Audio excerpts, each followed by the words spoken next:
All right, welcome to The Explainer. Today, we're diving into a really provocative lecture that makes a pretty bold claim that the devil has a whole new set of tools, and they're right there in your pocket and on your screen. We're going to break down Shaykh Hamza Yusuf's argument that modern media is actually a kind of spiritual trap. So let's get right into it. So, this one quote really sets the stage for everything that follows. When Shaykh Hamza Yusuf says this, he's not talking about a physical war. He's arguing that the real, primary battle of our time is actually being fought inside our own heads, for control of our minds and ultimately our hearts. Okay, so if the battle is for our minds, then what are the weapons? Well, the first part of the lecture digs into this idea that the forces of corruption have gotten a serious technological upgrade, creating a whole new arsenal of deceptive tools. And this is a really interesting point he makes right off the bat. Think about it. In the past, a sin like backbiting or slander needed at least two people, right? You needed an audience.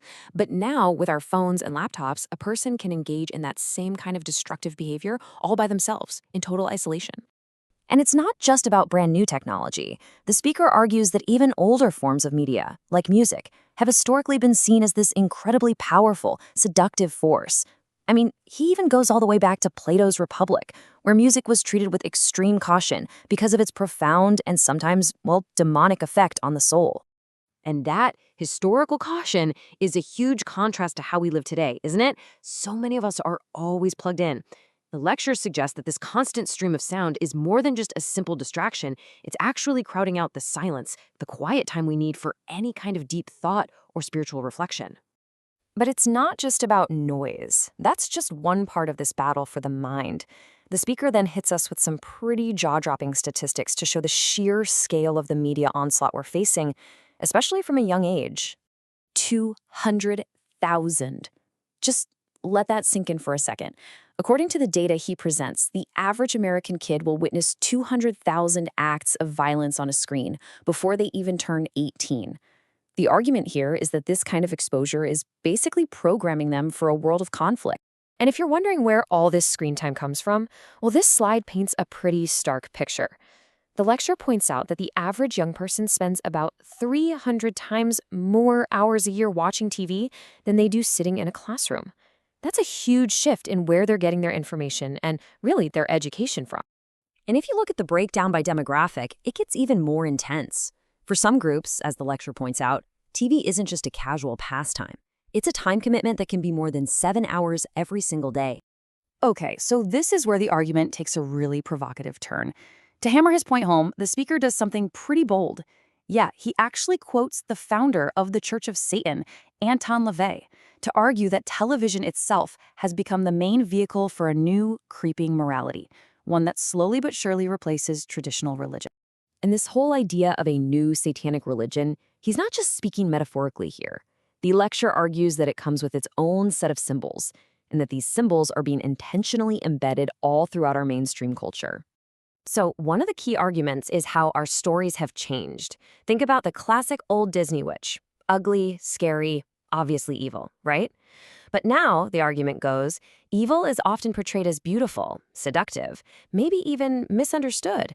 And that makes it a whole lot more alluring. He then gets super specific, pointing to gestures like the horned hand you see at concerts all the time. The speaker's claim is that this isn't just an innocent rock and roll sign, but that it's a symbol with real roots in satanic rituals and one that was specifically identified by Anton LaVey as a curse. And then there's another symbol he points to that you see everywhere, this single eye.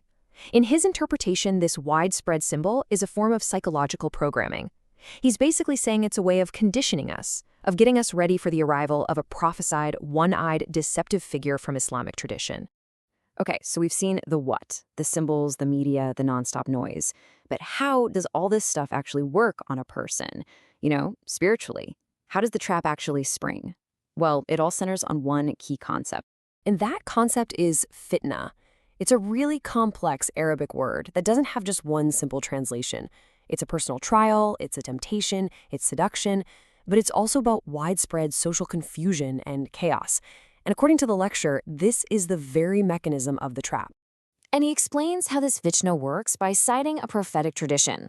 It's like this. Every time one of these trials or temptations is presented to us, our heart makes a choice. And the tradition says if you accept it, a little black dot appears on your heart. If you reject it, a white one appears.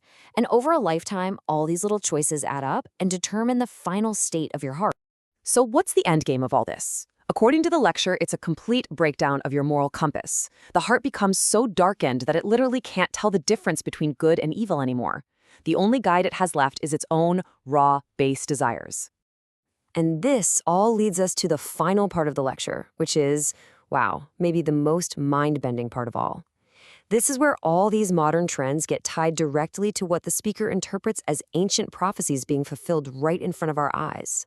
So the speaker focuses on this one specific prophecy. It describes these temptations, these fitan, being shown to the heart in the exact same way a mat is woven together, piece by piece, stick by stick. And here is the incredible interpretive leap he makes, that ancient metaphor of a woven mat. This matrix of horizontal and vertical lines, he argues that's a direct reference to the pixelated matrix of a modern screen, whether it's a TV, a computer, or your phone. And it doesn't stop there. As you can see, he applies the same kind of modern interpretation to a bunch of other prophecies. A prophecy about musical instruments on their heads becomes people wearing headphones. Dishes will be communicating is interpreted as satellite dishes. The lecture presents these not as just simple coincidences, but as direct fulfillments of prophetic signs. So the big takeaway here is that in this view, none of this is happening by accident. The lecture frames it all as a slow, methodical, and very deliberate plan of corruption. It happens in such tiny little increments, what the Quran calls the footsteps of Satan, that an entire society can be changed without anyone even noticing that they're sliding downhill. And really, all of this leaves us with one massive question to think about. If the worldview presented in this lecture has any truth to it, if our modern world really is filled with these incredibly sophisticated traps for our minds, then what does it even mean to be truly free anymore?